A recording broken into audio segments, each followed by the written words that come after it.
आज हम जो बात करेंगे वो बात करेंगे इस देश के सबसे अहम मुद्दे पर, और वो मुद्दा है दो।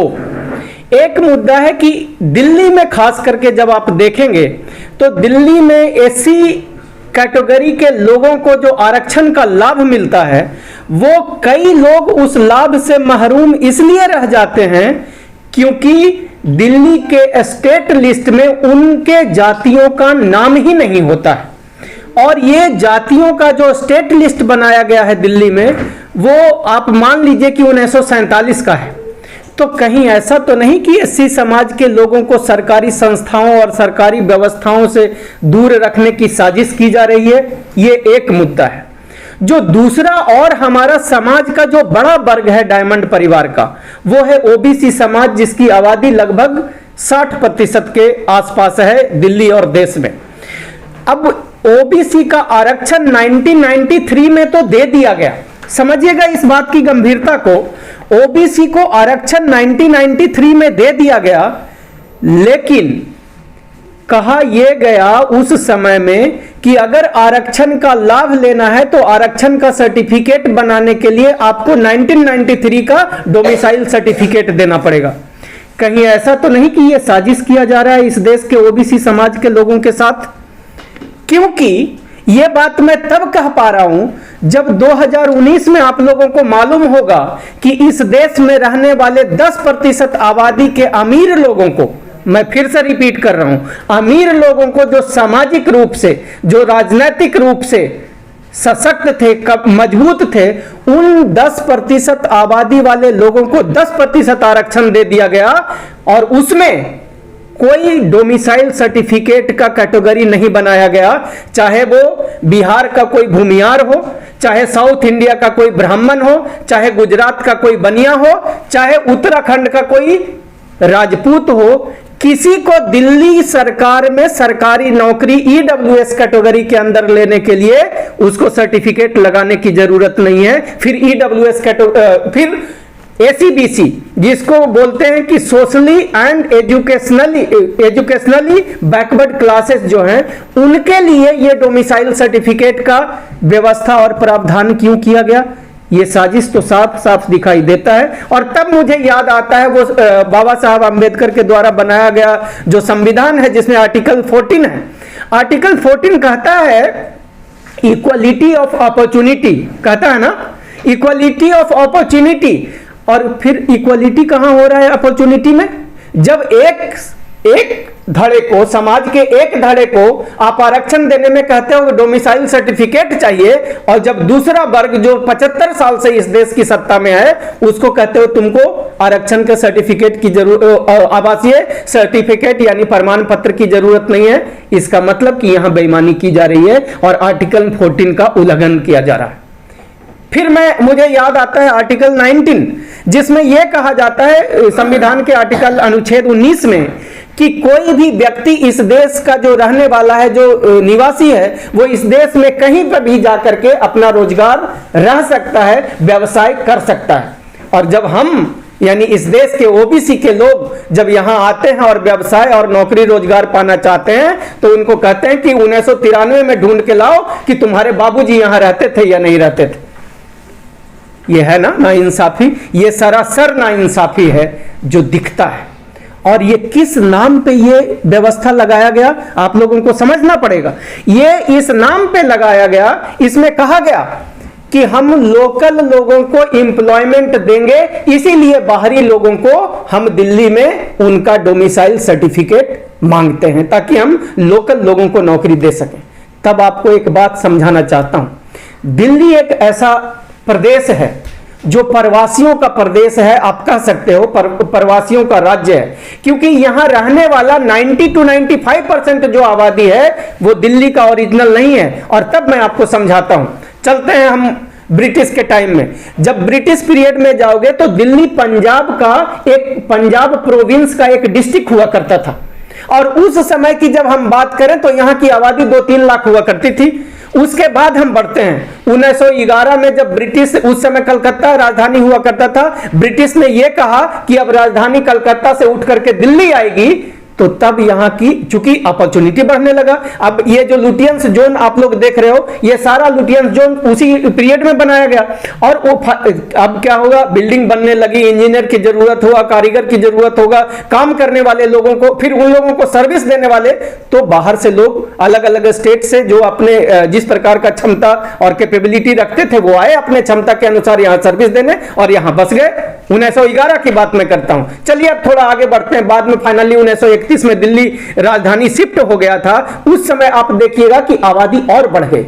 अब 1941 का जो सर्वे हुआ, 1941 के सर्वे में दिल्ली की आबादी मात्र 9 लाख के आसपास थी। समझिएगा इस बात को बड़ी गंभीरता से, तब मैं आपको कहता हूं कि इनका जो दलील है लोकल लोगों को एम्प्लॉयमेंट देने वाला, ये एक झूठ और एक मक्कारी आपको समझ में आ जाएगी कि 1941 में दिल्ली की जो आबादी थी वो मात्र 9 लाख थी। लेकिन जैसे ही 1951 का जब जनगणना हुआ तो उसमें दिल्ली की आबादी लगभग 70 लाख के आसपास थी। इसका मतलब चलो 9 लाख लोगों ने बच्चा पैदा किया तो 12-15 लाख लोग हो गए होंगे, लेकिन फिर भी 55 लाख जो आबादी आई वो कहां से थी? वो सब उस समय इंडिया और पाकिस्तान का बंटवारा हुआ था। बहुत सारे प्रवासी लोग उधर से आ गए, जो पाकिस्तान से लोग आ गए, अलग अलग प्रदेशों से लोग आ गए। इसका मतलब यह है कि ये जो इनका दलील है कि हम दिल्ली के लोकल लोगों, तो लोकल कौन हो गया भाई? तुम कल आए थे, हम आज आए हैं, तो दिल्ली किसका? या तो तुम्हारा, या तो मेरा, या हम दोनों का, या तो किसी का नहीं। मैं सही बोल रहा हूं? मेरी बात में लॉजिक है या नहीं? भाई तुम कल आए थे, हम आज आए हैं, या तो हम दोनों का है दिल्ली और नहीं तो किसी का नहीं है। सच्चाई है ना? इसका मतलब ये लॉजिक जो इनका है ये एक फ्रॉड है, ये फेक है और ये साजिश है इस देश के ओबीसी समाज को सरकारी नौकरियों में रोकने का। तब मैं आपको बताता हूं कि देखिए यहां पे समझिएगा, अब ये जो सरकारी नौकरियों में जो ओबीसी समाज के लोगों को घुसने नहीं दिया जा रहा है इस नाम पे कि तुम यहां के डोमिसाइल नहीं हो, 1993 के तुम्हारे बाबूजी या तुम्हारे दादाजी नहीं रहते थे तो तुमको यहां की सुविधाएं नहीं मिलती है, तो ईडब्ल्यूएस कहते हो एक गरीब वाले लोगों के भी बाप दादा का ढूंढो ना कि वो 1993 में आए थे तभी यहां दिल्ली में उनको अधिकार मिलेगा। उनके बाप दादा को क्यों भूल गए? ये दोहरी जो डबल कैरेक्टर उनका जो है, जो सरकार में बैठे लोग हैं, ये बड़ा ही निंदनीय है और इस पर हम सभी देशवासियों को, और खास करके मैं तब कहता हूं कि जो हमारा एससी एसटी ओबीसी समाज के जो आज के तारीख में जो विधानसभा और लोकसभा में बैठे लोग हैं, उन लोगों को इस बारे में आवाज उठानी चाहिए। खैर यहां पे एक बात समझिए कि घाटा क्या हो रहा है कि अगर ओबीसी समाज के लोगों को वो फायदा नहीं दिया जा रहा है। आप समझना, इसको बड़ा आसान उदाहरण से मैं समझाने की कोशिश करूंगा आपको कि सपोज कीजिए कि एक स्कूल में आज 15 ओबीसी समाज के टीचर, चूंकि ओबीसी के लोग उतना अवेलेबल है नहीं, तो नौकरी वो सीटें जो खाली रह रही है, अब उन सीटों के वैकेंट होने के कारण 15 टीचर कम है स्कूल में, जिसमें 50 की जरूरत थी, 15 नहीं है, 35 ही है। तो जो क्वालिटी ऑफ एजुकेशन हमारे बच्चों को दिल्ली के सरकारी स्कूलों में मिलना चाहिए था वो नहीं मिल पा रहा है। मैं सही बोल रहा हूं? समझ में आ रही है मेरी बातें आपको? भाई जहां जरूरत है 50 मजदूरों की, वहां 35 से काम कैसे करवा लोगे? अगर काम करवाओगे तो फिर क्वालिटी में कंप्रोमाइज करना पड़ेगा।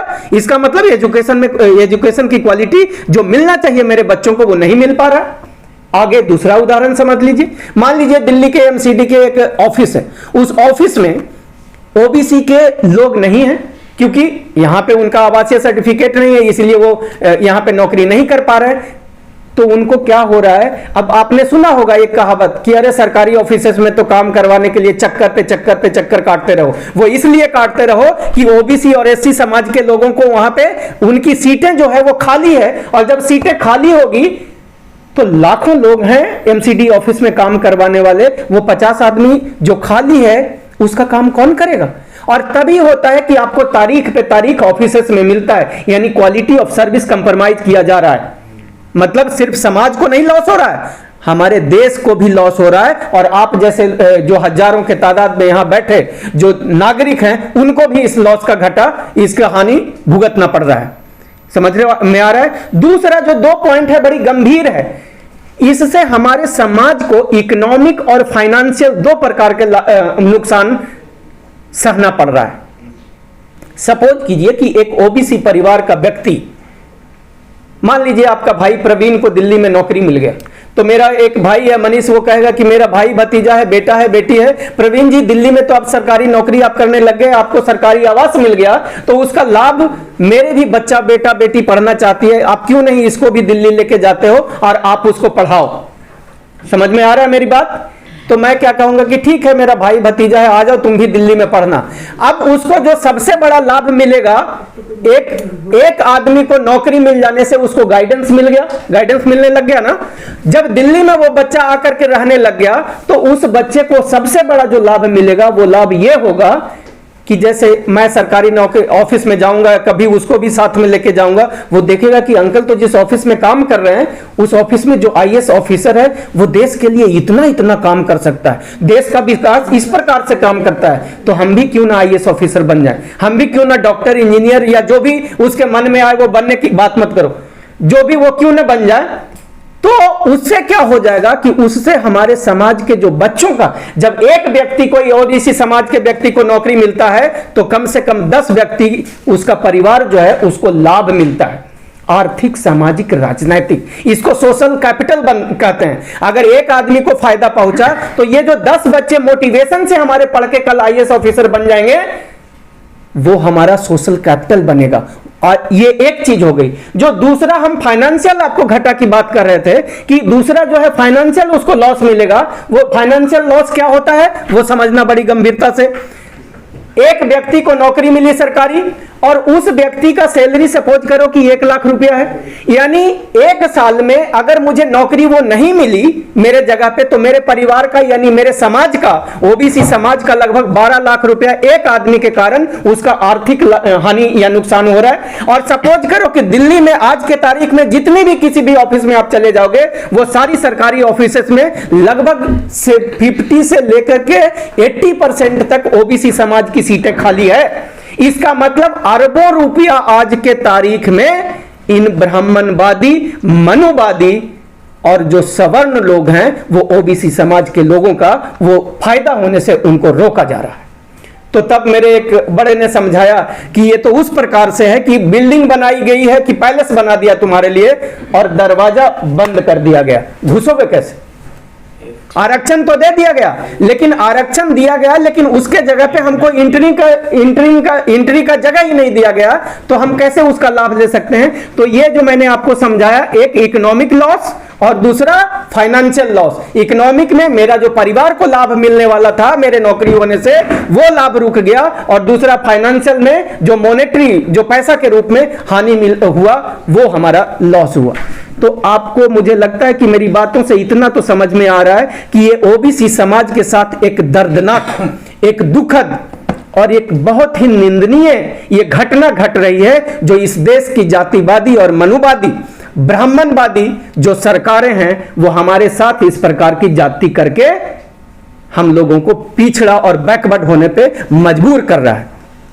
तो तब मैं अंत में आप लोगों को ये कहना चाहूंगा, क्योंकि बहुत लंबा वीडियो हो जाएगा तो आप लोगों का जो व्यूअर्स है वो भी प्रभावित होते हैं।